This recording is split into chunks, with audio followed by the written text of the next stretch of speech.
the whole the thing we fall for. You know what I mean? Mm-hmm. Mm-hmm. And I think a lot of men are really practical in that respect. You know, it's like, you know, yeah, I love you, but you know, I'm not necessarily super googly eyed at this moment. How you feel about that? Oh, I got a question for you, Rodney. How you doing, brother? Yes, sir. Listen, I'm so happy that you on here, man. I'm sitting on here with 4 women. It's so much of that estrogen going around. I'm so glad to see you and hear you.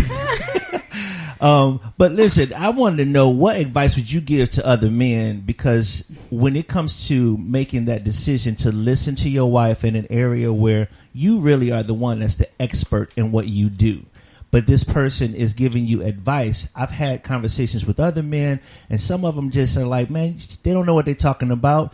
In fact, I had a conversation last night. A brother was telling that he thought that Andre 3000 and Erykah Badu were just completely separate in what they did. But the reality was she had an impact in terms of what he wrote. And some of the lyrics, she might actually his muse in a lot of respects. Yeah. Mm-hmm. Thank you. So how do you accept that? What would you say to brothers that's listening to the program right now in terms of accepting that other in that voice that could be the voice of wisdom, but because we're so stuck on our pride or ego or whatever, what would you say is the key to unlocking that, to have the success you had? You know what, dog? That's a great question. I mean, you know, as men, we really try to walk around as if we got it all together most of the time. Most of the time, we kind of don't. And sometimes it's trial and error. I mean, you choose somebody as a partner to be your partner, and so you kind of have to move as such. So if you have chosen a partner, just know that person brings a certain skill set to the relationship, and you would be a fool not to use it. Mm-hmm. Right. You know, and so like even in our case, as Nick was saying about my wife, like I know, like my wife doesn't really get nuance. Like she doesn't care that you got to work with this person again. Yes.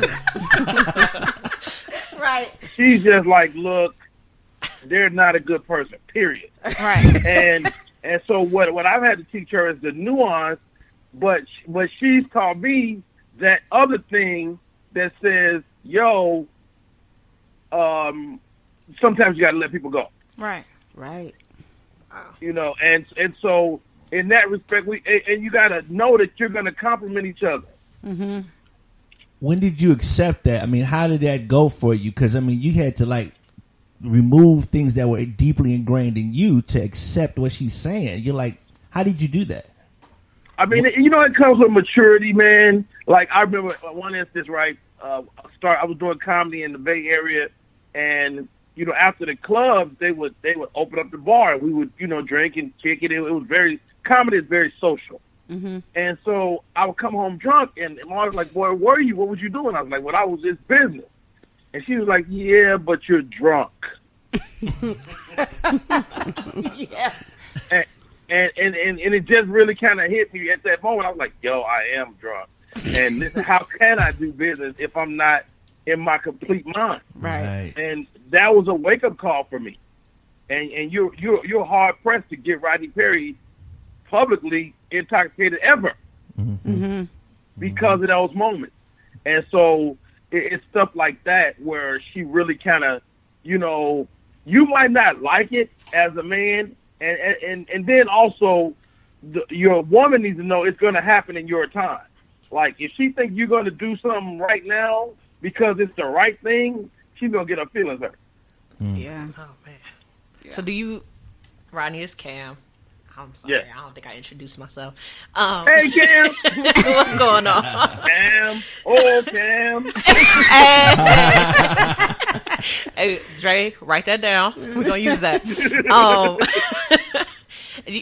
Being a comedian, this is not even a topic of franchise player, but I feel like you're an underrated comedian. Me too. And that was my question. Do you see yourself as that? Or does it even matter to you? Do you just go up there and you do your thing, not really looking for the titles or, you know, being categorized? But I mean, you answered it already, but can you dive into that a little bit? Absolutely. Well, this is the thing. I mean, I would be lying if I said I didn't ever think about it. Rodney Perry is cold. I mean, I'm really good at this. Yeah. And yes, I did talk about myself in the third person. But you have to know who you are and what you are, right? Yeah. Yes. Yeah. So once you know that, then you're able to even achieve any goal.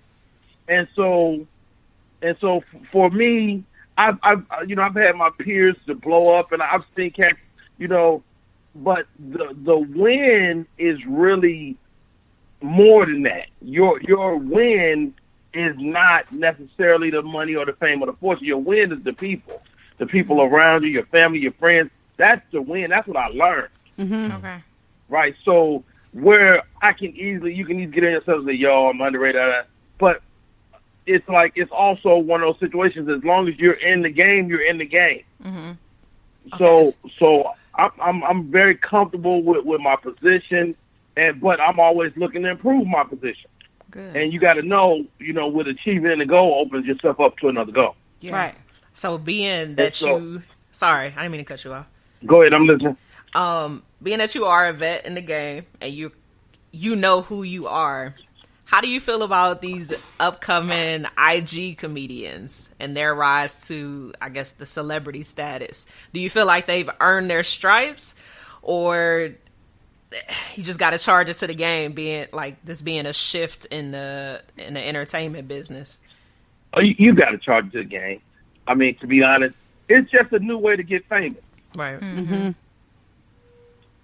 It is. Like when I came in, you need to get on TV or film, and people were like, that was the thing.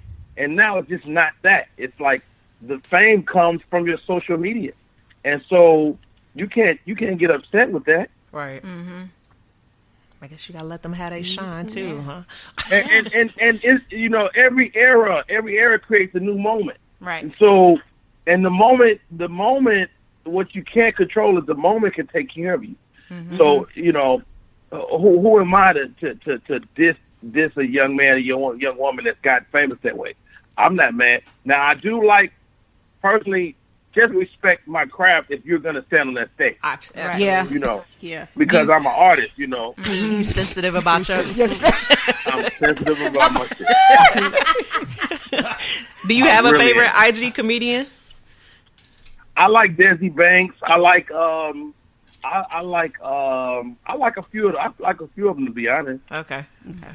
So I'm gonna throw this to you, Rodney. This is Nick. Reading your book, you said, and you said that during the course of your career, a few people gave you a quote unquote shot or chance to either be on stage or to host, or how many times or have you taken, or what are your thoughts about taking these new IG comedians and putting them on a platform? I mean, Kevin Hart has done a few things to help those guys. I'm not opposed to that. This is the reality. They don't need us. They don't need Rodney Perry. I mean, you got to think. I talked to one of the guys, Desi Banks, who I mentioned. This guy has 1 million followers. Yeah, he's pretty funny. And he's like, Rodney, man, I want to get on TV. I'm like, why? Like, you have more viewers than a TV show. Wow. You literally, a single video he produced gets more views than a show on Bounce TV. Wow. That's crazy. Yeah. Literally. I mean, I'm not exaggerating it in the least. So when you think about it that way, you're like, yo, it really kind of doesn't make sense. Like I understand when they're arrogant. Right. Because it's like, how could you not be arrogant? That's deep. I'm tripping off the views right now. Right. I need to make a video. Wow. Right, we in the wrong doing business. something wrong. Yeah, really. We in the wrong. We need to ask him. Like, wait a minute. So Exactly. Clearly. In the wrong business. Man, Yeah, that's Yeah. cool that he even felt comfortable to come and talk to you about that and to see if you could help him out like that. That says a lot about where you're at too. Yeah. but I extend myself to the guys, man, because at the end of the day, people just want to feel like they're doing the right thing. Man. Y'all, And continue to. I'm sorry. They want to feel like they're doing the right thing, and they want some validation. We all want that, and so cats like the Desi Banks of the world and the Miss Shirlene's and those guys. hilarious. Yeah.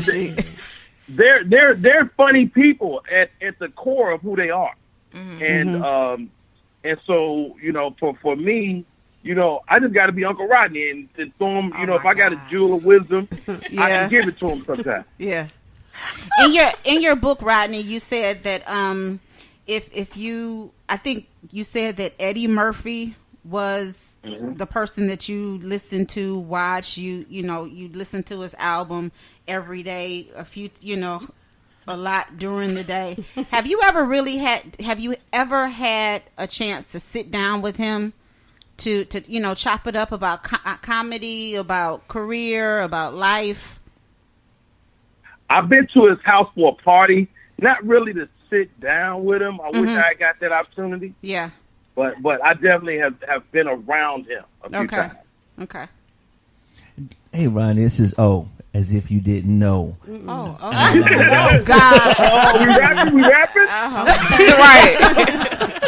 Yeah, not really. Listen, man, your comedy is genius in my opinion, because I hear a lot of the wisdom that you speak in your comedy, and it's still funny. You teach a lot of life lessons, and you make it funny. Is that something that you think we need more of that? Because it seems like a lot of the comedy is kind of leading off into things or areas that aren't really good for building the individuals. So how are you moving forward with, I guess your maturity, man, it's valuable. So how are you incorporating more of that into your comedy, or is that something that just winds up being put in the book and then hopefully they grab the book? You know what I mean? I mean, the reality is, dog, and it's a great question. I mean, I can't honestly say that a 20-something-year-old Rodney Perry was all that mature. Mm-hmm. You know what I mean? Right. So I've changed. I've grown over the years. Right. And so you got to give people a chance. Like my buddy, right? He's a father of like 6 kids, and he wants his kids to be these super Christians. And I'm like, dude, you were horrible. Right. Like, stop. You were not that dude, and now you want to make your kids into these separate kids. It's just not fair. Yeah. Do you have a mentor? You know what? I've had a lot of mentors through my career, through my life. Steve Harvey was great to me. Really? Sid the Entertainer was great for me. Sid is a real deal, great guy, and I got a chance to learn a lot. I consider Monique a mentor and friend. Right.